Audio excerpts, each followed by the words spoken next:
Shalom comunidad, estamos en Hablemos de Torah, la revisión de la Haftará, en esta semana y en este caso con Parashat Naso, la cual se encuentra en el libro de Números del capítulo 4:21 al 7:89 y la Haftará en Jueces, capítulo 13 del 2 al 25, una parasha cargada de un montón de temas súper interesantes, pero vamos a hacer una revisión puntual sobre uno de los tipos de voto especiales que nos menciona la Torah que alguna persona podía llegar a hacer. Justo después de esta festividad que acabamos de pasar de Shavuot, me parece que el tema es súper al lugar, porque básicamente la Haftará nos va a contar la historia de Shimshon, Sansón, aquel hombre fuerte que desde antes de nacer es enviado a sus padres como una promesa de aquel que iba a liberar a Israel de la opresión de los filisteos, de los Pilishtim, y del cual se dice que desde esa promesa que es dada a su madre que va a ser un nazareo, un nazir, y esta es la conexión que hay con la parashá de esta semana. En Parashat Naso se nos va a narrar cuáles eran las condiciones de esta persona que quería dedicarse o tomar sobre sí el voto del Nezirut, del nazareato, el cual consistía entre otras cosas en la abstención de tres cuestiones principales. Número 1, el beber del fruto de la vid o las uvas mismas. Número 2, cortarse el cabello. Y número 3, el contacto con muertos. Durante el tiempo que esa persona se consagraba, que decidía apartarse para Dios en estas cosas, no podía tener contacto con ellos, de lo contrario su voto quedaba anulado y tendría que volver a iniciarlo.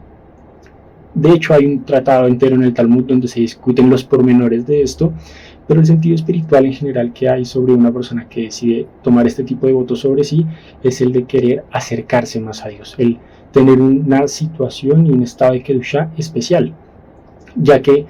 al abstenernos de ciertas cosas materiales o mundanas queremos pues acercarnos a Dios.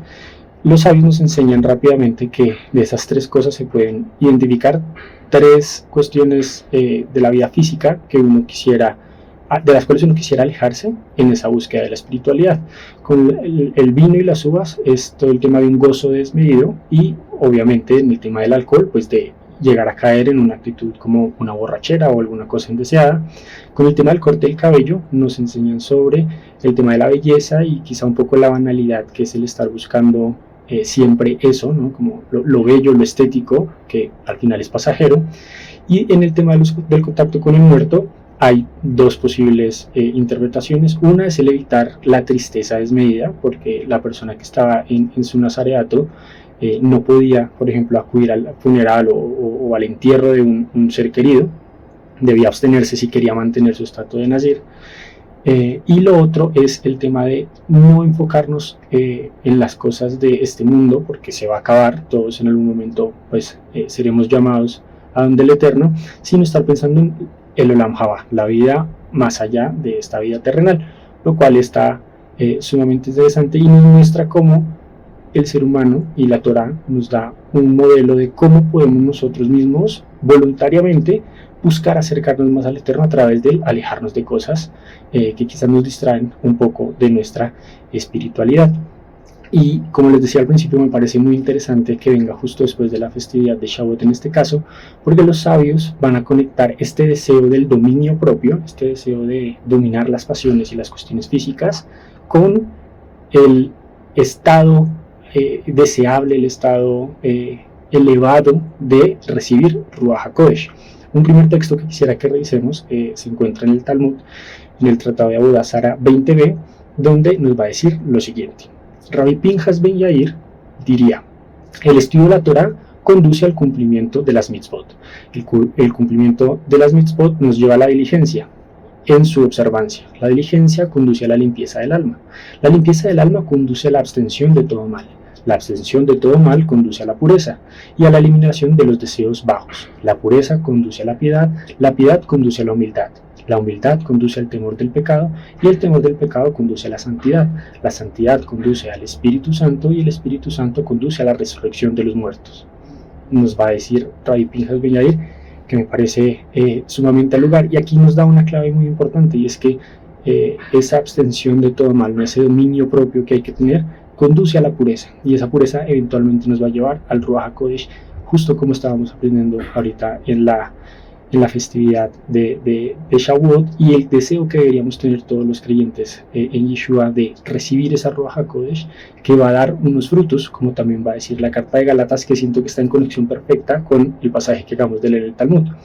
Gálatas 5, 22, 23 nos dirá: en cambio, el fruto del Espíritu es amor, alegría, paz, paciencia, amabilidad, bondad, fidelidad, humildad y dominio propio. No hay ley que condene estas cosas.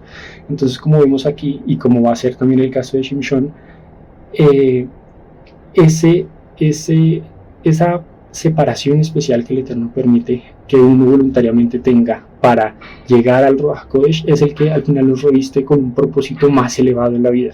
el que nos permite saber en qué cosas tenemos que apartarnos, en qué cosas tenemos que ser estrictos con nosotros mismos, y eso es lo que finalmente va a permitir un crecimiento espiritual que lleve justamente a eso que anhelamos todos, el recibimiento de la Ruach HaKodesh y una vida en el Espíritu que esté dotada de sentido. Adicionalmente, quisiera precisar que en el caso de Shimshon, él no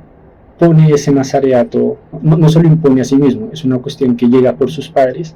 y que, como vamos a ver desafortunadamente en su vida, si bien eso le trajo una bendición especial de parte del Eterno, hubo ciertas áreas de su vida que él no sometió, en las cuales él no tuvo quizá ese mismo dominio propio que debió haber reconocido en sí mismo para quizá haber sido un hombre completamente íntegro. Aún así, el Eterno le permite en un acto de teshuva al final de su vida rectificar quizá eso malo que hizo y cumplir ese propósito grande que tenía, que era ser un juez y un hombre importante que apoyara al pueblo de Israel en la posterior libertad del yugo que tenían de los filisteos. Que el Eterno permitirnos